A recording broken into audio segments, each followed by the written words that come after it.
distinguished guests, ladies and gentlemen. I am delighted to be among you for the valedictory session of World Food India. I offer my greetings to all the delegates and participants from all corners of India and also abroad.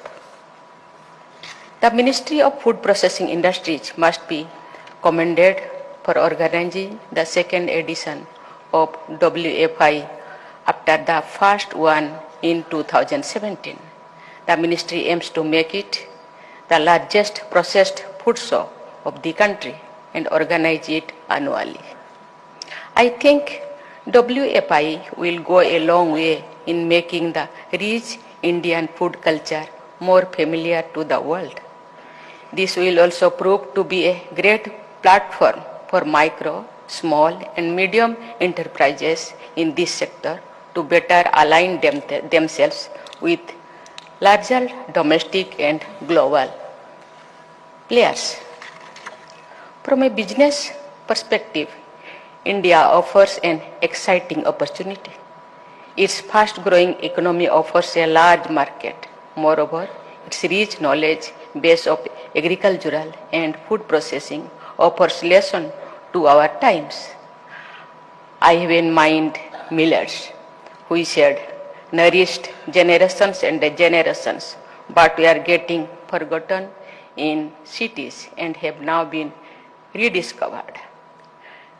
Talking not of their great nutritional potential, the UN declared 2023 as the year of millets. I am told that 2017 edition of WFI attracted a large number of investment commitments and rupees 22,711 crore of investment has been grounded or completed so far. In this edition too, I am sure the investor community must have found immense opportunities in our food processing and allied sectors.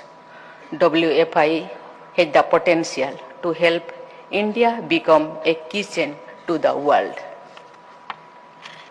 The event also serves as an ideal platform to showcase India as a sourcing hub for agricultural and food commodities.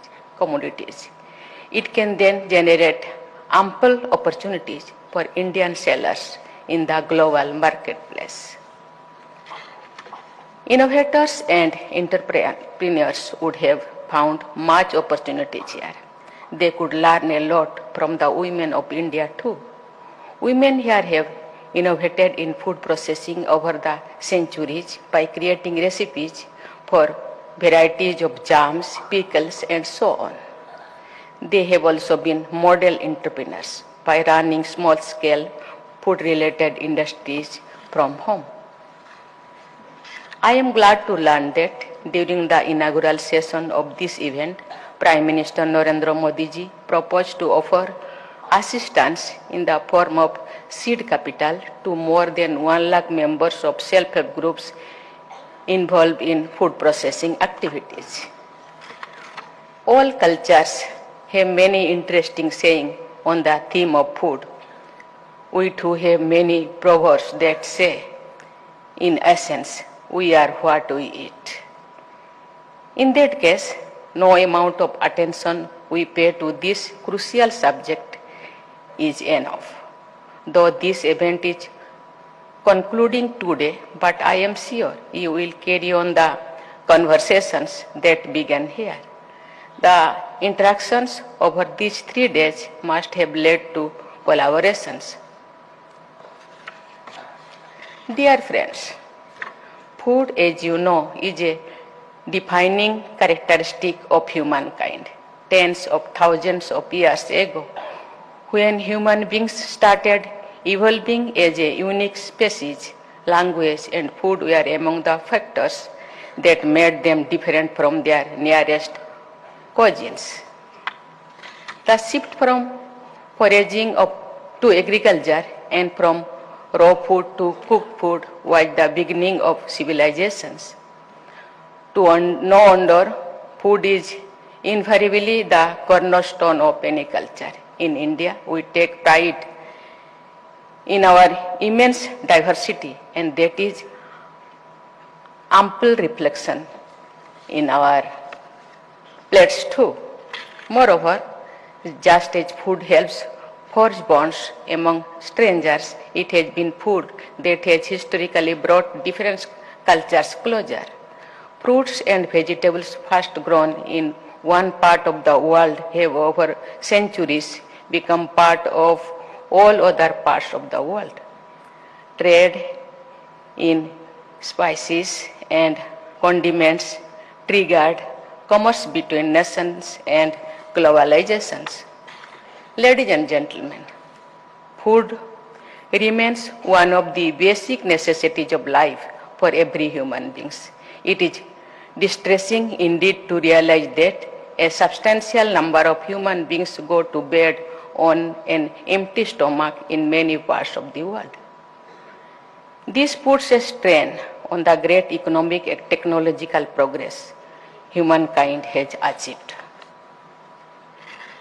It would have been a different matter if the world was not producing enough to feed all. Science has drastically improved yield and promises to even deliver much more. The large-scale prevalence of hunger is not due to the lack of production, but due to the lack of distribution. Is it also due to the lack of empathy? I don't believe so. During the pandemic, when many people could not earn in order to feed the family, civil society and religious organizations organized many kitchens, mass kitchens. And I must also mention the Indian government's initiative for consistently providing free food grains to the poor apart from the subsidized grains. It was arguably the biggest drive of its kind. Let me also mention here that we must consider the environmental cost of what we eat. The previous generations did not have to worry on this count, but the time has come when we have to choose our menu in a way that avoids any harm to nature. We need to make conscious decisions to shift away from those foods that add to the problem to climate change and to shift towards the ones that are good for not only our health but also for the health of the planets. Dear friends, at the conclusion of this truly mouth-watering event, I should be offering you something like desserts, and here I am, like a typical Indian host, offering you even more food for thought. But then we also have a tradition of offering packaged meals to our guests for their return journey, and I am offer my views on food to you in that spirit. Let me end by once again congratulating the organizers, participants, and also the winners of the WFI Awards. My best wishes are with you all. Thank you. Jai Hind, Jai Bharat.